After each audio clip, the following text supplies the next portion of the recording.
Salam, salam kasih damai dan sejahtera, Tuhan memberkati, menyertai dan melindungi. Salpe, mari kita membuka dengan doa. Dalam nama Bapa dan Putra dan Roh Kudus. Amin.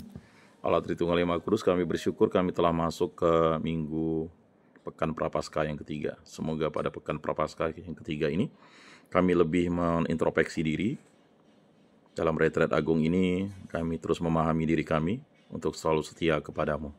Semua doa kami serahkan dengan peraturan Tuhan kami Yesus Kristus yang hidup dan beraja kini dan sepanjang segala masa. Amin. Dalam nama Bapa dan Putra dan Roh Kudus. Amin. Udah? Belum hidupnya? Mana anaknya?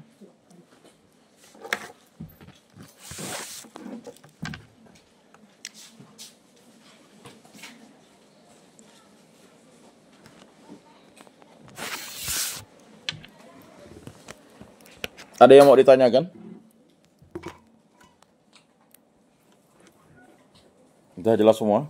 Udah jelas, kita ulangan ya?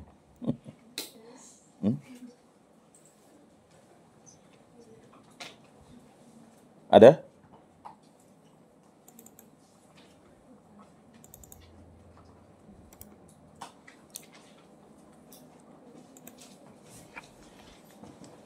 Kita masuk kemana kemarin? Ya? Tantangan sudah? Bertahannya Katolik udah? Udah? Karena pengaruh kolonial ya? Ya, enggak apa-apa. Betul? Itu Ini kan? Ini belum kan? Udah? Udah? Ya. Berarti sejarah gereja di Nusantara udah? Sejarah gereja abad ke-7 udah? Ya, sejarah gereja di Nusantara. Baik. Ini yang belum ya? Saudara-saudari yang terkasih dalam Yesus Kristus, kita melihat di situ sejarah gereja di Nusantara. Sejarah gereja di Nusantara itu memiliki perjalanan panjang yang dimulai sejak abad ke-14 ya. Jadi yang pertama awal mula kekristenan di Nusantara itu abad ke-14 sampai 16. Itu dulu sebagai titiknya ya. Tetapi ada bukti tertua kekristenan di Nusantara ditemukan dalam prasasti Nazaret di Padang Lawas, Sumatera Utara sekitar abad ke-9 hingga 14. Ya. Kemudian ada penyebaran agama Kristen dimulai dengan kedatangan pedagang dan misionaris Nestorian dari Persia di wilayah Sumatera. Jadi ada dulu Kristen Nestorian namanya. Ya, apakah sekarang masih ada? Sepertinya dia sudah ke Koptik begitu ya. Tetapi kita boleh baca dulu ya. Jadi ada Kristen Nestorian itu. Kemudian bahkan pada abad ke-16 para misionaris Portugis terutama dari Ordo Dominikan dan Yesuit mulai menyebarkan agama Katolik di Maluku setelah Portugis menguasai wilayah itu pada tahun 1511. Kemudian ada bukti pada kerajaan Majapahit itu ya bahwa agama Kristen itu sudah mulai mewartakan tentang kekristenan di Majapahit. Tetapi karena Majapahit dia Buddha, ya minta izin lah. Jadi kalau kalian cek nanti di YouTube itu ada sejarah gereja Katolik di Tibet. Kalian pikir di Tibet itu orangnya Buddha semua? Tidak ya. Ada gereja Katolik di situ. 2 kali dihancurkan. Yang dihancurkan pertama itu gerejanya dibakar. Orang yang menghancurkan itu dihukum oleh raja atau penguasa Tibet. Setelah itu pada zaman komunisme dihancurkan lagi. Setelah itu ini yang ketiga, bangunan ketiga. Luar biasa tuh di Tibet. Ya. Nah, pada abad ke-16, para misionaris Portugis terutama dari Ordo Dominikan dan Yesuit mulai menyebarkan agama Katolik di Maluku setelah Portugis menguasai wilayah itu pada tahun 1511. Jadi Portugis menguasainya sekitar 1511. Ya. Kemudian perkembangan gereja Katolik di era kolonial Portugis abad ke-16. 1534 Franciscus Saperius dari Ordo Yesuit tiba di Maluku dan mulai membaptis banyak penduduk lokal. Kemudian Katolik berkembang pesat di Ternate, Ambon, Solor, dan Timor. Jadi 4 pulau ini memang sangat berkembang ya. Namun dengan datangnya Belanda atau Protestan pada awal abad ke-17, agama Katolik mengalami kemunduran karena Belanda mengusir para misionaris Portugis. Ini saya agak keras sedikit. Jadi Katolik itu dihambat oleh Belanda. Jangan kalian pikir Belanda ya membantu Katolik. Dihambat. Ya. Maka kalau ada pertanyaanmu, betul tidak agama Katolik itu agama penjajah? Orang-orang yang menjajah beragama Katolik, tetapi Katolik bukan agama penjajah. Katolik jadi dihambat oleh penjajah Belanda, ya kan? Kemudian ya, dominasi Belanda dan perkembangan Protestan abad ke-17 sampai 19, sehingga hilanglah 2 abad itu Katolik, ya, yang dulunya sudah diimani oleh beberapa penduduk di pulau-pulau Nusantara. Belanda yang berhaluan Kalvinis membawa agama Protestan ke Nusantara. Lalu POC, ya, Verenigde de Oost-Indische Compagnie, melarang Katolik dan hanya mengizinkan gereja-gereja Protestan berkembang, terutama di Ambon, Minahasa, dan Batak. Makanya di Ambon, Minahasa, dan Batak itu adalah orang-orang Protestan yang sudah cukup lama. Ya. Kemudian gereja Protestan pertama di Nusantara adalah Gereja Protestan Indonesia bagian Barat (GPIB) dan Gereja Protestan Maluku (GPM). Ya. Lalu kebangkitan Katolik kembali abad ke-19 sampai awal 20. Makanya di Kalimantan itu baru 100 tahun lah. Gereja di Sejiram kan, misalnya. Ada dari Sejiram di sini? Gerejanya kan udah direnovasi kan? Waktu itu kan, waktu gerejanya 100 tahun itu kan semua orang Sejiram itu datang. Nah, setelah Belanda mencabut larangan terhadap Katolik 1859, misionaris Katolik dari Serikat Yesus (SJ), kemudian Ordo Kapusin (OFM Kap), dan Serikat Misi Hati Kudus (MSC) kembali datang. Ya. Katolik berkembang di Flores, Timor, Kalimantan, dan Jawa. Kemudian 1923 didirikan Vikariat Apostolik Batavia. Jadi Vikariat Apostolik Batavia itu adalah sebelum menjadi Keuskupan, ya, yang menjadi cikal bakal Keuskupan Agung Jakarta sekarang. Ya. Yang kelima, gereja di masa kemerdekaan dan pasca kemerdekaan abad ke-20 sekarang. Setelah Indonesia merdeka 1945, gereja Katolik dan Protestan berkembang pesat. Ya, sekarang sudah tidak ada persaingan lagi, sudah fine-fine saja. Karena dulu dibonceng oleh POC yang Protestan, Kalvinis, melarang gereja Katolik karena memang terjadi yang namanya ya reformasi Protestan itu, ya. Tetapi setelah abad ke-20 terjadilah rekonsiliasi bersama, ya berjalan bersamalah. Saling ya mewartakan kitab suci, ya, dengan dogma masing-masing. Ingat dogma masing-masing ya. Jadi kalau tanda salib itu udah menjadi dogma Katolik dah. Jadi kalau orang Katolik tanpa tanda salib bukan orang Katolik. Orang ya, gereja Katolik tanpa imam itu bukan gereja Katolik. Paham ya? Nah, selanjutnya ya, 1967, Kardinal pertama Indonesia Julius Dharma Atmaja, ini sejarah ya. Munculnya organisasi seperti Konferensi Wali Gereja Indonesia, KWI, dan Persekutuan Gereja-Gereja di Indonesia, PGI, untuk memperkuat peran gereja di masyarakat. Gereja di Indonesia saat ini terus berkembang dengan berbagai keuskupan dan sinode yang membangun pendidikan, sosial, dan pelayanan pastoral bagi umat.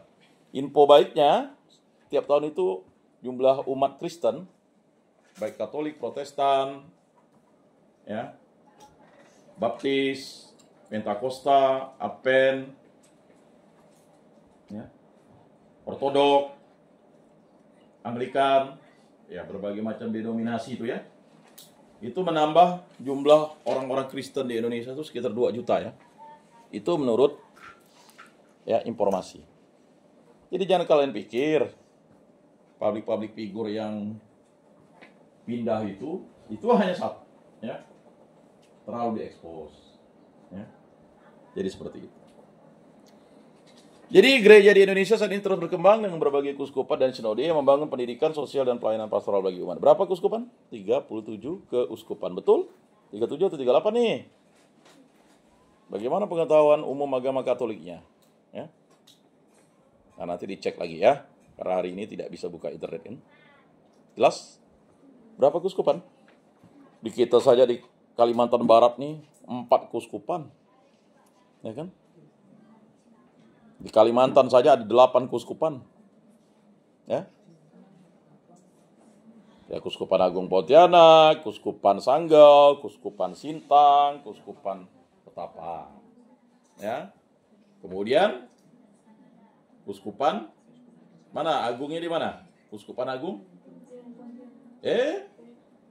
Kan ada Kuskupan Tanjung Selor, Kuskupan Banjarmasin, Kuskupan Palangkaraya. Mana yang agungnya? Kuskupan Agung? Samarinda ya? Kita cek lagi.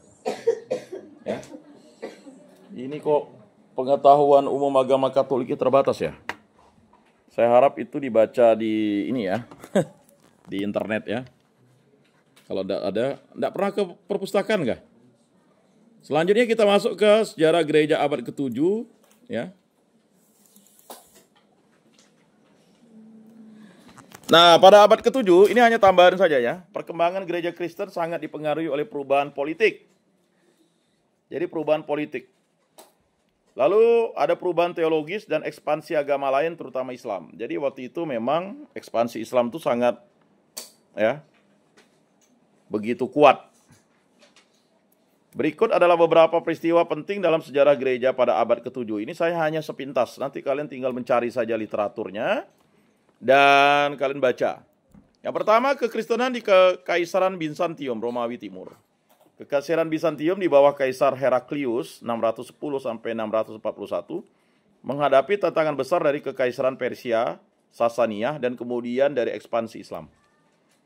Kemudian pada masa ini terjadi kontroversi monoteistisme, sebuah ajaran yang berusaha menyatukan perpecahan antara gereja ortodok dan kaum monoposit dengan mengajarkan bahwa Kristus hanya memiliki satu kehendak ilahi. Nah ini ya. Lalu Konsili Lateran 649 di Roma akhirnya menolak monoteistisme. Jadi ini sudah ditolak, sudah sesat. Jadi harus paham tuh. Kemudian penyebaran Islam dan dampaknya bagi gereja. Pada tahun 632 Nabi Muhammad wafat dan umat Islam mulai melakukan ekspansi ke wilayah-wilayah Kristen di Timur Tengah, Afrika Utara dan Persia. Maka di Timur Tengah, Afrika Utara dan Persia itu memang mayoritas Islam. Ya, sekarang. Lalu kota-kota Kristen penting seperti Yerusalem 638, Antioquia 637 dan Alexandria 642 jatuh ke tangan Muslim. Jadi ini kuskupan ya. Kuskupan yang pertama kuskupan Yerusalem, lalu didirikan kuskupan di Antioquia, lalu ada kuskupan di Mesir Alexandria, lalu ada kuskupan Roma dan ada kuskupan ya nantinya kuskupan Konstantinopel. Tetapi 4 kuskupan ini yang pada awalnya didirikan ya. Sebagai primus inter paresnya adalah kuskupan Roma. Nah, banyak komunitas Kristen di bawah pemerintahan Muslim mempertahankan keyakinan tetapi harus membayar pajak khusus, jizyah. Nah, jadi jizyah itu adalah pajak khusus bagi yang tidak mau pindah agama.